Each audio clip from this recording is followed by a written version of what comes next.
Back here live at the Waterfront Village with my friend the zombie, Jonathan. You're looking good. Jonathan just got an awesome face paint job. What do you think? I like turtles. All right, you're great zombie. And good times here at the Waterfront Village. Thousands of passengers across the East Coast, of course, had to alter their plans. And we spoke to one kid who was trying to cope with the delay. I'm just sitting there on my iPod. It's just so frustrating. I want to be in Florida getting a tan on my back. Before we toss it back, we got to go to Drew, the farm kid. How you doing there, Pally? Right now, you know, I know he can't say anything right now, but you know what he's saying right now? E equals MC squared. Get the camera off my face. I'll take this cantaloupe. Oh, no. Oh, Dan, don't make him politician. cry. That's terrible. I love that kid. What did you think about the ride? It was great. And apparently, I've never been on live television before, but apparently sometimes I don't watch the news because I'm a kid, and apparently Grandpa just gives me a remote after we watch the Powerball. It's the Powerball. Tell me about the ride. What did you think about the ride? Well, it was great. Why? Because apparently you're spinning around, and apparently every time you get dizzy, Yeah. that's all you do is get dizzy. Is it fun? Yeah. And I've never ever been on live television. I never ever be on live television. Are you excited? Yeah, and apparently I already went down the super slide. When I went down the one, I was scared half to death. I just freak out. Okay. Well, I woke up to go get me a cold pop, and then I thought somebody was barbecuing. I said, oh, Lord Jesus, it's a fire. Then I ran out. I didn't grab no shoes or nothing, Jesus. I ran for my life. And then the smoke got me. I got bronchitis. Ain't nobody got time for that. Eric Hubbard was sitting in a friend's car eating lunch when Friday's tornado came barreling toward them. I was scared. I was finna eat a hamburger. It took it. And I don't even know where it's at. It took your hamburger out of your Hamburger, fries, hand. and drink. I don't know where it's at. Tell me about the whistles. The whistles go woo. When you want to woo woo, it's that woo woo. You know what I'm saying? Then you got the flows. They didn't trip off the flow masters. That decoration, man. It's just for decoration. That's it. And that's all, man. We do it for decoration. You have it on your car? Yeah, I got it on my car. It was being installed on their car. Some neighbors are saying way too loud. That's only in the morning. You supposed to be up cooking breakfast or somebody, and so that's like an alarm clock. Woo woo.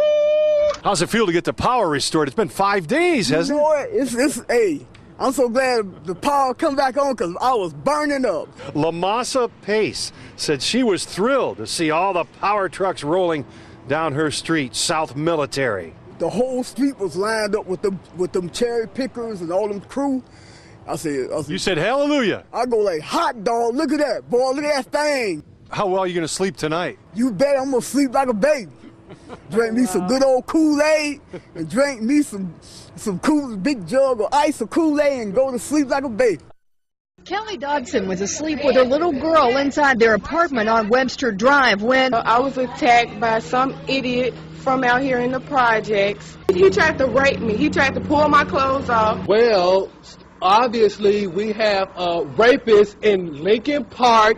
He's climbing in your windows. He's snatching your people up, trying to rape them. So y'all need to hide your kids, hide your wife, and hide your husband because they raping everybody out here. the attacker got loose and went out the upstairs window, but he did leave something behind. We got your T-shirt. You done left fingerprints and all. You are so dumb. You are really dumb. For real. You don't have to come and confess that you did it. We're looking for you. We gonna find you. I'm letting you know now, so you can run and tell that, homeboy.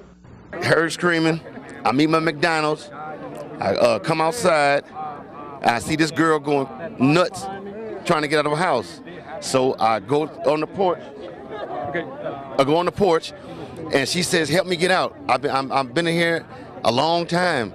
And like I say, my neighbor, you got some big testicles to pull this off, bro. Because we see this dude every day. I mean, every day. How long have you lived here? I've been here a year. Okay. You see where I'm coming from? Right. I barbecue with this dude. We eat ribs and whatnot and listen to salsa music. You see where I'm coming from? Yeah. And you had no indication that there was anything going on? Bro, not a clue. What was the reaction on the girls' faces? I can't imagine to see the sunlight, to be around people. I knew something was wrong when a little pretty white girl ran into a black man's arms. Something is wrong here. Dead giveaway. Dead giveaway. Charles, thank you very much. Dead giveaway. Thank you very much for your time. And either she homeless or she got problems. That's the only reason why she run into a black man. Charles, thank you for being there, man. Curiosity leads to large crowds in Mobile's Crichton community. Many of you bringing binoculars, camcorders, even camera phones to take pictures. To me, it looked like a leprechaun to me. All I gotta do is look up in the tree. Who else seen the leprechaun say yeah? Eyewitnesses say the leprechaun only comes out at night. If you shine a light in its direction, it suddenly disappears. This amateur sketch resembles what many of you say the leprechaun looks like. Others find it hard to believe and have come up with their own theories and explanations for the image. My theory is it's casting a shadow from the other limb. Could be a crackhead that got hold to the wrong stuff. And it told him to get up in a tree and play a leprechaun. We're going to get down to the bottom of this. Yeah, it's still on there, guy. Don't be afraid. Don't be afraid, man. This guy helping to direct traffic says he's prepared for his encounter with the leprechaun. He's suited up from head to toe. This wars off spells right here. This is a special leprechaun flute, which has been passed down from thousands of years ago from my great-great-grandfather who was Irish. I just came to help out. Others just came to get lucky in hopes a pot of gold may be buried under this tree. I'm going to run a backhoe and uproot that tree. I want to know where the gold is. I want the gold. Give me the gold. I want the gold. Man, them jokers was big. Size of a quarter doggone. Many said it sounded like nothing they've ever heard before. It said, kapooyah, kapooyah. And the boy that hell just came in. I opened my door and I looked out my door and started hitting me in my head. I took out running, ran to my restroom, and then I called my mama to see was she all right. Folks were told to stay off roadways unless absolutely, positively necessary. But they still came out to places like the Circle K gas station. I wanted donuts. David Grisham, the leader of an area radical Christian group, attempted to publicly set fire to the Islamic holy book. Snuck up behind him and took his Quran. He said something about burning the Quran. I was like, dude, you have no Quran, and ran off. I didn't make anybody stay here until 7 a.m. or 11 or whenever it is everybody finally left. I didn't make this kid pass out on my floor. People wanted to be here. That was their decision. Oh, bro, it's just like, dude, you get the best barrels ever, dude. Just like you pull in and you just get spit right out of them. And you just drop in and just smack the lip. Whoop-ah!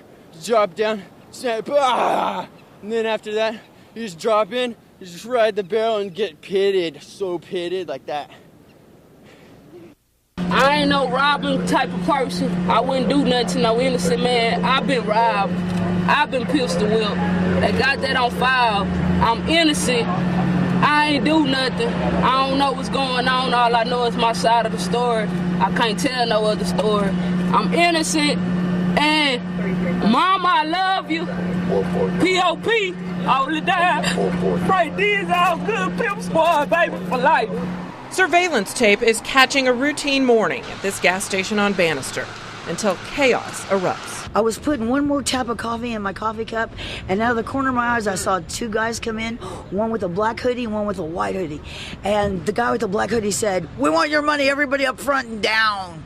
And I'm like, oh, why did I need coffee now? The guy in the black starts coming down, and I'm like, don't look, don't look, don't look. So I'm putting my hair down, you know, and he comes right to me and he goes, "Get down now." And I go, "Yes, sir." And I just dropped to my knees. Then I heard, boom, boom, boom. And I'm like, oh my God. So I back farther and farther away. And I think maybe I should faint, but I don't. And so then I'm thinking, count to 2,000 again. So I did. And then I go, mi amigos, mi amigos. Nobody said nothing. I'm like, oh my God, they're dead. Just minding my own business. Bam! Hit me hard right from the back. I was glued to my seat. I was like, whoa! I could see the car in front of me. I was about to hit him. So I kind of veered off this way. As I veered off this way, the guy who hit me veered off that other way, and he hit the curb, flipped over, rolled over, run into the electrical pole, and I didn't know he hit the pole. All of a sudden, I kind of stopped, and I was like, whoa, and the wires come down, boom, and then arc, bam, that fire was coming everywhere. It was arcing, sparking, blowing up. I saw one arc go from the corner of my van up to the car behind me. It was like a big rainbow, boom, and it was coming up, boom, boom, and I was like, shoo! So I opened up my door, I didn't touch no metal, and as I come up, I started to touch the top, and a little spark jumped out. I was like, whoa! I stepped out the rest of the way. Lucky I didn't get burned more. So, crazy? Oh, it was crazy, dude. I was just sitting there and I was like, oh! Reality hits you hard, bro. Well, the police wouldn't let me go through 122nd, so I had to go around 119th and go, they let me look at the lawyer's building. I know the vacuum cleaner man. He's seen my tits. I know that's not going on TV, but it's true. It's true. I'm not here to lie to you. I was trying to get a hold of him because I couldn't identify the business. That window got blown out, and I was trying to help the police figure out who to contact to secure that poor business. Did you see the damage to the building then? All the bricks? Yes. He must have been gravely hurt. He must have been badly hurt, injured. How fast do you think someone must have been going? I haven't been allowed to drive for 3 years, so I am not a good judge of that. Anything else you wanted to add about what you saw? You want to see my tits? Louis? I was in the passenger side of this fucker's car, and he comes over on there. He was over by the recycling center. He says, oh, when I was in the Virgin Islands, 30 years old on a business trip, I fucked this 14-year-old. I was like, you what? He's like, I raped this 14-year-old, starts crying, gives me a big hug. He's just like fucking 300-pound guy. I'm like, oh shit, you must be fuckered, man. Like, what's he talking about? I didn't take him seriously at first. Comes driving down this way. He's like, you know what? I come to realize I'm Jesus Christ, and I can do anything I fucking want to. And watch this, bam, and he smashed into this fucking guy right there, pinned him in between that fucking truck. And so I hop out, I look over, the guy's pinned there. I mean, like, freight train riders know this. Like, if you get pinned between something, do not fucking move that shit, otherwise you bleed out. Like, motherfucker, I ran in, I grabbed the keys, he's fucking sitting there like nothing even happened. And like fucking like, man, if you started driving that car around again, man, there would have been a hell of a lot of bodies around here. Fucking, I hop on out, and so I grabbed the bag, I threw it over by that pole right there, and then fucking Buddy gets out, and these two women are trying to help him. He runs up and he grabs one of them, man. Like a guy that big can snap a woman's neck like a pencil stick. So I fucking ran up behind him with a hatchet, smash, smash, smash. Yeah. Who else is going? Who is walking there? But who else? I know how bad they are. Why don't they just walk the gutters? It ain't a far walk. It's just 38 miles. Why don't you walk? Why don't you walk the gutters? Have you walked the gutters before? I'll walk. Yeah, I can walk the gutters. Right. Why don't you walk the gutters? I don't need to walk the gutters. Well, shit, no, you don't. You're gonna put everybody else walking the gutters. Why don't you just walk the gutters? All right, I'll walk the gutters. All right, let's go. All right, hang on. Let me do this one time. Man, let's go walking.